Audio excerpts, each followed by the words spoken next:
మిమ్మల్ని ప్రిన్సిపాల్ గారు పిలుస్తున్నారు. ఏంటి పిలిచారట? What is the matter? మొన్న కాలేజీలో కొత్తగా చేరిన సుబ్బారావు అనే కుర్రాడిని నువ్వు ర్యాగింగ్ చేశావు. ఫలితంగా అతని కాలు విరిగిపోయింది. దానికి నీ సమాధానం ఏంటి? పుత్తూరు వెళ్ళి కట్టించుకోమనండి. కొత్తగా కాలేజీకి వచ్చిన వాళ్ళని ర్యాగింగ్ చేయటం పాత రోజుల నుంచి వస్తున్న ఆచారం. దానికి ఇప్పుడు విచారణ ఏంటండి నా బొంద? ఆ కుర్రాడి సంగతి అలా ఉంచు. రాణి అనే అమ్మాయితో నువ్వు తిరగటం అందరికీ తెలుసు. ఆ అమ్మాయి జీవితాన్ని నువ్వు నాశనం చేశావు. ఆ పెళ్లి ఇప్పుడు గర్భవతి. నాకు తెలియకుండా మీకెలా తెలుసు సార్? మీ దగ్గరకు వచ్చి చెప్పుకుందా? Shut up.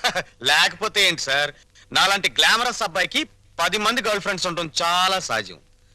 మీరంటున్నట్టు ఆ అమ్మాయిని నేను అనుభవిస్తే ఆ అమ్మాయి కూడా నా వల్ల అనుభూతిని పొందింది. ఇది తప్పు అని మీరనుకుంటే ఆడవాళ్ళందరినీ పువ్వుల్లో పెట్టి పూజించుకోండి. కానీ నేను చేసేది ఇంతే. అమ్మాయి రాణి, రాణి, ఇతను చెప్పిందంతా విన్నావు కదా? నువ్వేమైనా చెప్పదలుచుకుంటే నిర్భయంగా చెప్పు. సార్, ఏ పరువు గల ఆడపిల్లైనా కావాలని కాలు జారదు.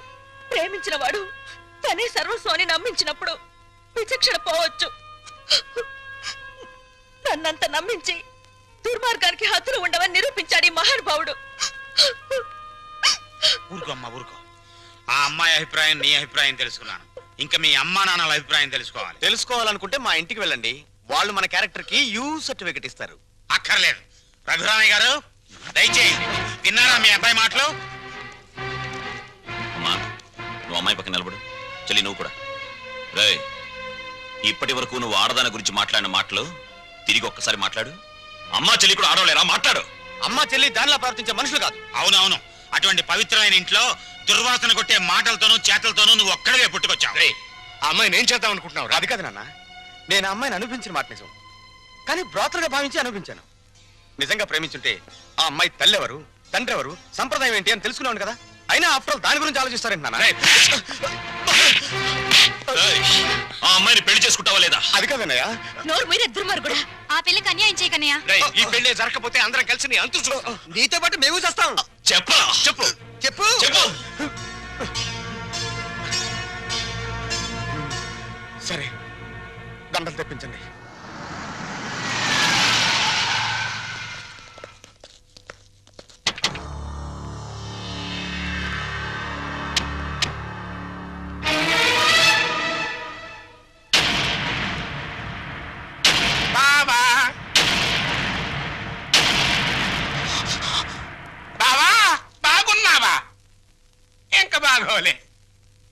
ఆ పిల్లరా నీ కొత్త కోళ్ళం?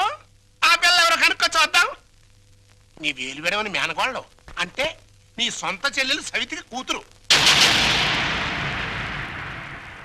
ఈ నా కీపే నీ కొత్త కోడలకి జన్మభూమి. నీకు గుర్తుందా? అప్పుడప్పుడప్పుడప్పుడు నా ముఖం మీద నా కొడుకు చేత తుపుక్కు నుమ్మే ఇచ్చావు. ఇప్పుడు నీకు గుర్తొచ్చి ఉంటుందిలే. ఆ ఉమ్ము అప్పుడే తుడుచుకుంటే పోయింది. కానీ ఇప్పుడు నీ మొహం మీద పడబోయే ఉమ్ము లైఫ్ బాయ్ సబ్బుతో తోవుకున్నా లైఫ్ లాంగ్ సరిగిపోకుండా పర్మనెంట్ గా ఫిక్స్ అయిపోద్ది. అరవబకరా నా కొడక. బైక్ లేకుండానే మీ ఫ్యామిలీ అఫేర్ అంతా ఊరంతా తెలిసిపోద్ది. చూడు, ఇయాల నుంచి నా కూతురు జెండా మీ ఇంటి మీద ఎగురుతా ఉంటుందన్నమాట. ఎప్పుడు ఎగరటం మానేస్తాం అప్పుడు జెండా ఎత్తేస్తాం. ఈ గవర్నమెంట్ కూలిపోద్ది. బావా, గడ్డిని తగలబెడటానికి పెద్ద దివిటి అక్కర్లా, చిన్న అగ్గి పుల్ల చాలు.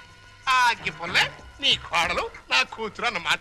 ఈ రోజు నుంచి ది ఎండ్ కార్డు పడేంత వరకు నా డైరెక్షన్ లో ఇవ్వబోయే కొత్త ట్విస్ట్ అన్నమాట. వచ్చిన పని అయిపోయింది, ఇంకొస్తా అన్నట్టు డాక్టర్. నా సన్ ఇన్ లాని లాక్రమే ఆశీర్వాదం తీసుకుని కానీ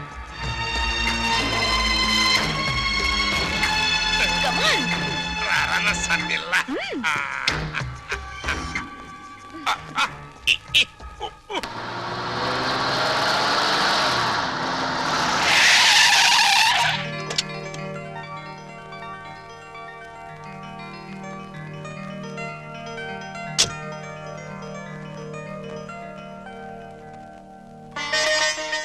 మరి నా ఆడపడుచు లాంఛనమో?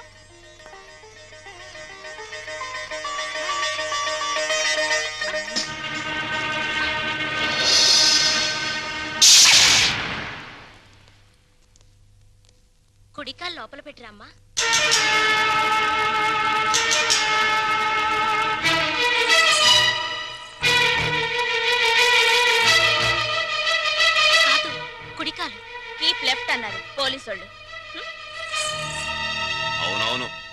వైపు ఎప్పుడు లెఫ్టే. వైఫే రైటు. ఈ జ్ఞానం ఎప్పుడు వస్తుందో. అత్తా మామూలుకు నమస్కరించమ్మా.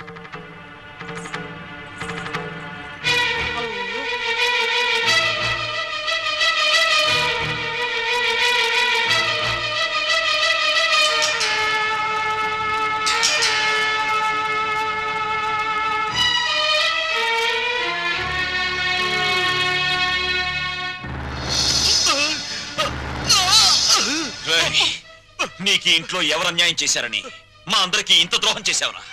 రాణి ఎవరో ముందు నాకు తెలీదు. తెలిసిన తర్వాత ఆ అమ్మాయి లేకుండా నేను బతకలేని తెలిసింది. నన్ను చంపినా సరే నేను మాత్రం రాణినే. రేయ్, రేయ్, ఆపు. నువ్వు ఈ ఇంట్లో ఎందరినో ఏడిపించాల్సిన డ్యూటీ బోలెడ్ ఎంత ఉంది. ఈ ఏడుపుని ఇక్కడ వేసి చేయకు. వెళ్ళు. అది కదండి. ఈ గొలుసు పెట్టుకో. ఎలాగో గదిలోకి వెళ్ళగానే విప్పదీసేదేగా, అంత మాత్రానికి ఇంత బరువు పట్టుచారు ఎందుకండి? ఏ శుభకార్యమైనా సాంప్రదాయ సిద్ధంగా జరిగితే అది మాకు ముందే జరిగిపోయిందిగా. గడ్డిని తగలబెడటానికి పెద్ద దివిటి అక్కర్లా, చిన్న అగ్గి పుల్ల సాలు. ఆ అగ్గి పుల్ల నీ కోడలు నా కూతురు అన్నమాట. ఆ, మా అత్తయ్యకి మావయ్యకి అందరికీ తెలుసు. ఆ వీక్ పాయింట్ లీక్ అయ్యాకే నన్ను ఆయనకి తగిలించారు. ఆ ఫోన్లేండి, పెళ్లికి ముందు ఏం జరిగినా పెళ్ళయ్యాక ఈ తంతు తప్పదంటే మీకోసం కాసేపు కప్పుకుంటాను.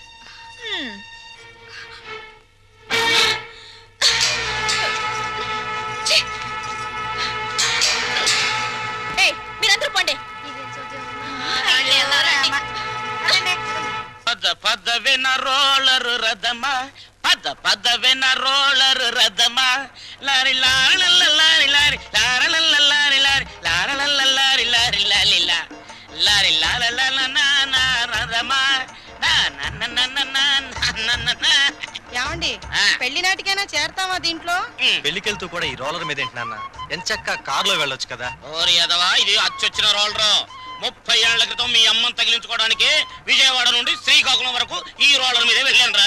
వచ్చారులేండి, ముహూర్తం అయిపోయిన 3 నెలలకు వచ్చారు. ఆ ముహూర్తానికి మా అక్కకు పెళ్లి అయిపోయి నేను బుక్ అయిపోయాను. షటప్ అయిపో. నన్నేమనంటే అప్పుడం అయిపోతావే అన్నవరనుకుంటున్నావే. జై కామరాజు వడయార్ అంటే మైసూర్ రాజేష్ ఆఖరి వంశం అన్నమాట.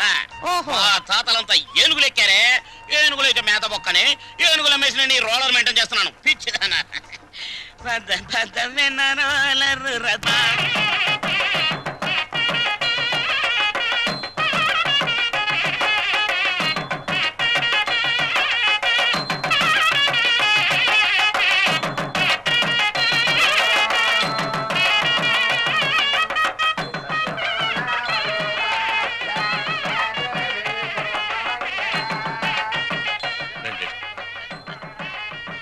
ఇలా కూర్చోండి. ఎక్స్క్యూజ్ మీ, ఒక్క నిమిషం. నమస్కారం. నమస్కారం, కూర్చోండి. బాగున్నారా? 1,00,000. 2 లక్షలు. బాబు, నువ్వు వెళ్ళి పని చూసుకో.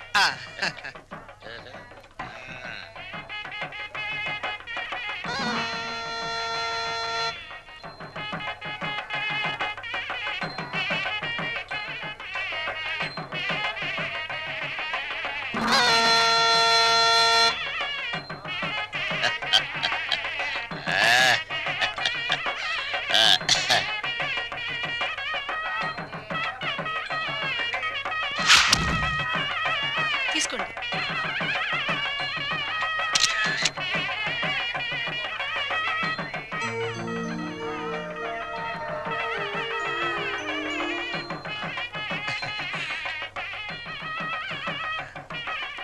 అమ్మా, ఒక్కసారి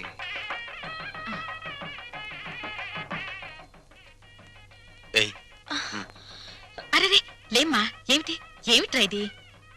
అమ్మా నాన్నల మాట విని చెడ్డగా ప్రవర్తించాను. నన్ను క్షమించండి అత్తయ్య. బుద్ధి వచ్చింది. బాగా బుద్ధి వచ్చిందా? నువ్వు ఊరుకోరా. అవే మాటలమ్మా, ఏదో చిన్నతనం. నిన్నంత మాత్రం అర్థం చేసుకోలేనా పిచ్చి పిల్ల. లోపలికి వెళ్ళదానరా.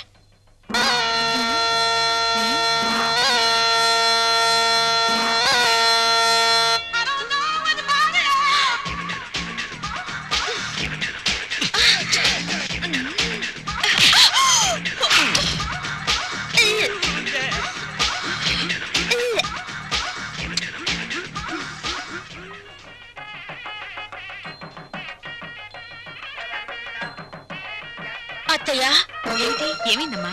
తప్పుల మీద తప్పులు చేసి మావయ్య గారి మొహం చూడాలంటేనే నాకు తల తీసేసినట్టుంది.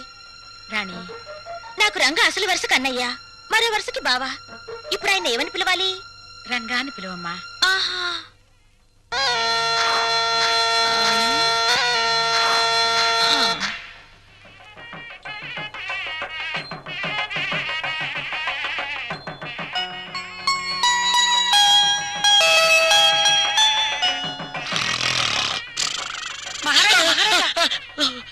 మీరు ఎప్పుడైనా జైలుకి వెళ్ళారా?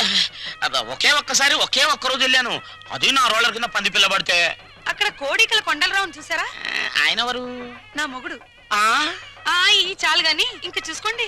ఏంటది? పెళ్ళి.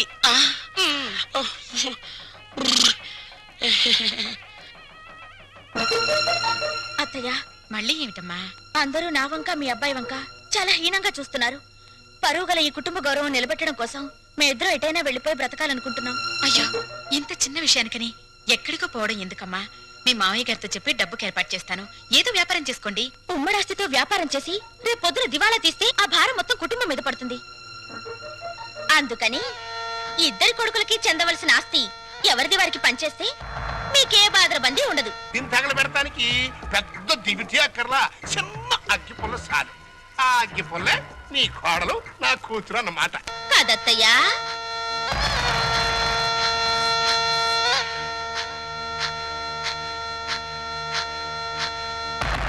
ఈ కొడుకులిద్దరూ దేవాలయంలో గబ్బిలాయిలన్నమాట.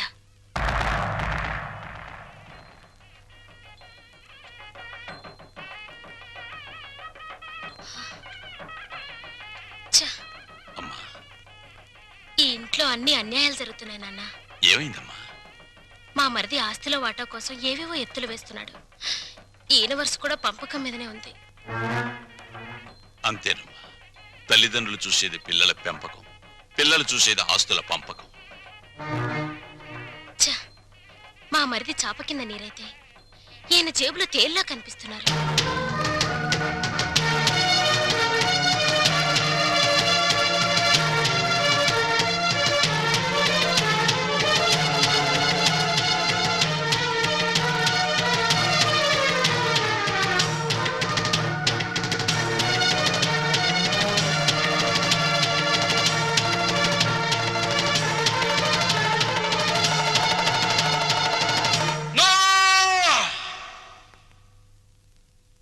ఏమయ్యా రఘురామయ్య, మీసాలొచ్చాక కొడుకుల్ని దూరంగా ఉంచాలి, పెళ్ళాలొచ్చాక అంటరాని వాళ్ళుగా చూడాలి. అది చేతకాక నా కొడుకులు, నా బిడ్డలు, నా సంతానం అని పట్టు కూర్చుంటే వాళ్ళు మాత్రం ఎంతకాలం ఊరుకోగలరయ్యా? పాపం అమాయకులు కాబట్టి, పెళ్ళాల పైట చెంగుల్ని పాము పడగలనుకుని భయపడే పసిపిల్లలు కాబట్టి ఇన్నాళ్ళు ఆగారు. ఇప్పుడు అడుగుతున్నారు. అడిగితే కాదండానికి నువ్వెవరివయ్యా? పంచు ఆస్తుల్ని. రంగా, నువ్వు కూడా. పెద్దోడు చిన్నోడు చెప్పిందే కరెక్ట్ అంటున్నాను. చెప్పింది చేసి నీ పెద్దరికం కాపాడుకో. రే రంగా, నువ్వు వాళ్ళతో చేరి నన్ను వెన్నుపోటు పొడుస్తావురా? పెద్ద వాళ్ళకే తప్పట్లేదు వెన్నుపోట్లు, నువ్వెంత? ఇప్పుడు నువ్వు ఆస్తి పంచకపోతే రేపు నీ కొడుకుల మాటల పోట్లు, కోడల చేతి పోట్లు, కోర్టుల నోటీస్ పోట్లు, పోట్లు అన్ని పోట్లే, జాగ్రత్త. రంగా, ఒకటిగా కలుసున్నప్పుడు ఆస్తి పంపకాలు ఎందుకురా? అమ్మా, ఈ చేతి వేళ్లున్నాయి, ఇవి అన్నం కలుపుకోవడానికి, తినడానికి, కడుక్కోవడానికి కలిసి ఉంటాయి. తిన్నాక వేటికవే నీకు నువ్వే నాకు నేనే అని మళ్ళీ దూరం అవుతాయి. నీ శరీరంలోని భాగాలే ఒకటిగా ఉండనప్పుడు నీ కడుపులో పుట్టిన బిడ్డలు మాత్రం ఒకటిగా ఎలా ఉంటారు? ఎందుకు ఉండాలి? రంగా, ఎందుకురా అందరూ కలిసి ఆయన్ని చిత్రహింస చేస్తున్నారు? అమ్మా, చిన్న కొడలా, గొడవలు ఆపేసి భోజనానికి రండి. ఏ విషయం తేలేదాకా మేమెవరం భోజనాలు చెయ్యం. రండి.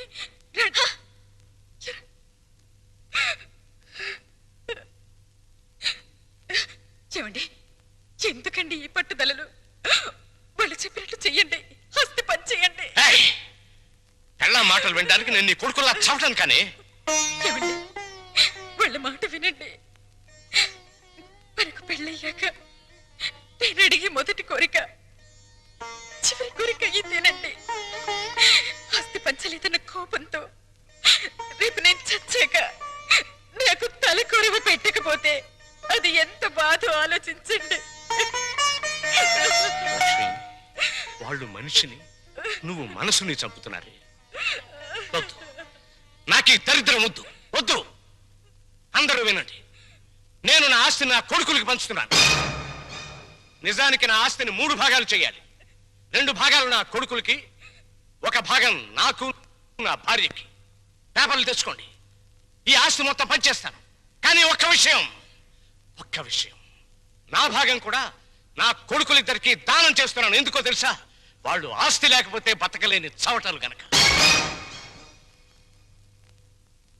నాన్నా, మీ భాగం పంచడానికి వీల్లేదు. రేయ్, అది నా ఇష్టం రా. ఆ ఆవేశంలో తొందరపడుతున్నావు. బతికున్నంత కాలం బిడ్డలపై ఆధారపడి ఉండాలి. కాకి కెంగిలి విసురుతారు, కుక్క కన్నం పెడతారు గాని ఆస్తి లేని తల్లిదండ్రులకు ఖాళీ కంచ కూడా వాసన చూపించరు. ఏరా, ఇప్పుడు నీతులు చెప్తున్నావా? ఇందాక నాకు, ఇప్పుడు నా కొడుకులకి వెన్నుపోటు పొడుస్తున్నావా? రేయ్, పంపకాలు పూర్తయ్యేదాకా నువ్వు లోపలికి వస్తే నన్ను చంపుకు తినంత ఒట్టు. పో బయటికి పోరా. పోతాను నాన్న, పోతాను. కానీ నేనేం చెప్పాను, ఎందుకు చెప్పానో కాస్త ఆలోచించుకో.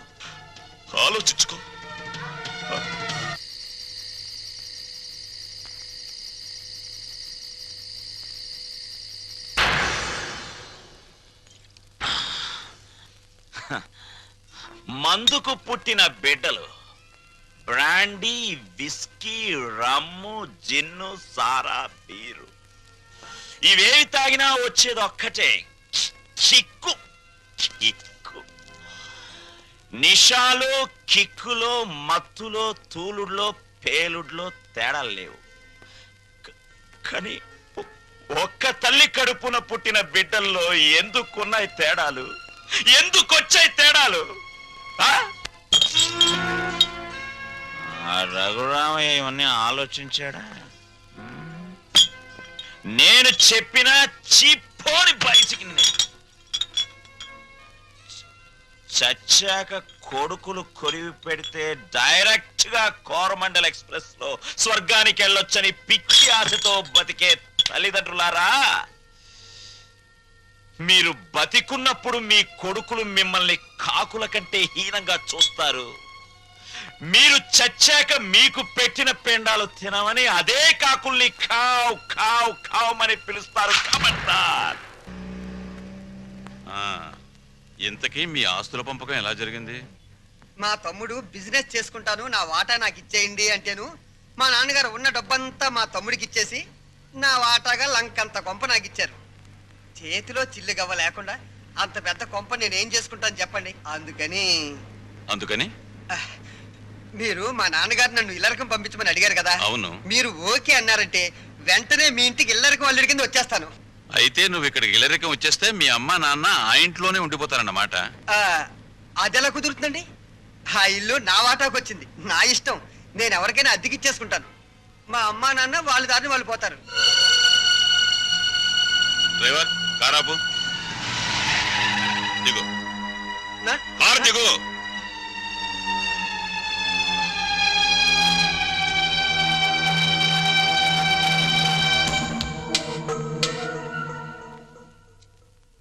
జనరల్ చెకప్ ఒక రకంగా అంతే అనుకోండి. నేను 14 ఏళ్ళు జైల్లో ఉండి వచ్చానండి. ఇది ఇంట్లోనే ఉండి 14 ఏళ్ళు వనవాసం చేసింది. మరి లాంగ్ గ్యాప్ తర్వాత కలుసుకోవటం కదా. మా బాడీలో పార్టీ ఎలాగున్నాయో కొంచెం టెస్ట్ చేసి చెప్తారని. అంటే భార్యాభర్తలు అన్నమాట. మీరు అలా డైరెక్ట్ గా అడిగారనుకోండి, నేను నో అని చెప్పాల్సి వస్తాయి. ఒక రకంగా అలాగే అనుకుని అన్ని టెస్టులు చేసేయండి. అయితే టెస్టులు ముందుగా ఎవరికి చేయాలి?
6 గంటలకు ఇస్తాడంట పద.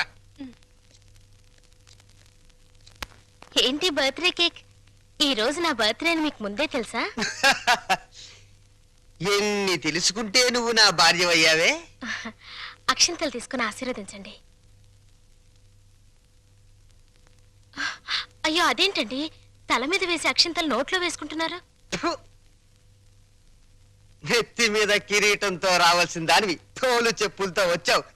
పండగ మరి ఎందుకు చెప్పు డిస్కషన్? అది అక్కడ పెట్టే. Happy birthday to you, happy birthday to you. Sorry లలో, సారీ డార్లింగ్, సారీ రా. అయ్యో అయినా కేక్ కట్ చేసిన తర్వాత కదా నేను పాట పాడాలి, ముందే పాడేశాను. అన్ని తప్పులే. చీ చీ చీ దా, జాగ్రత్తగా రా నాన్న. కత్తి తీసుకో. రెడీ 1 2 3. చీ చీ చీ చీ, మళ్ళీ తప్పు చేసే.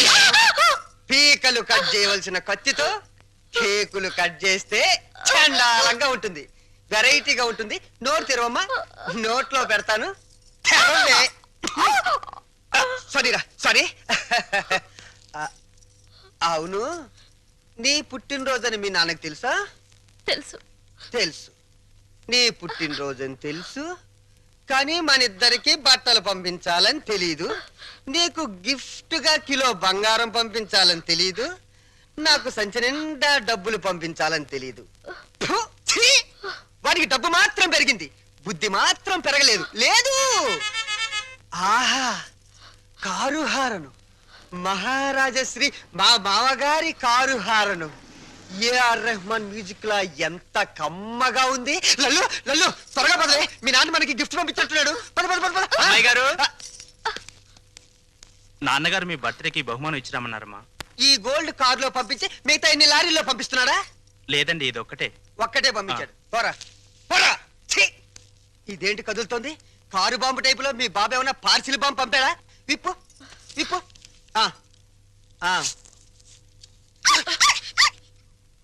కుక్క పిల్ల.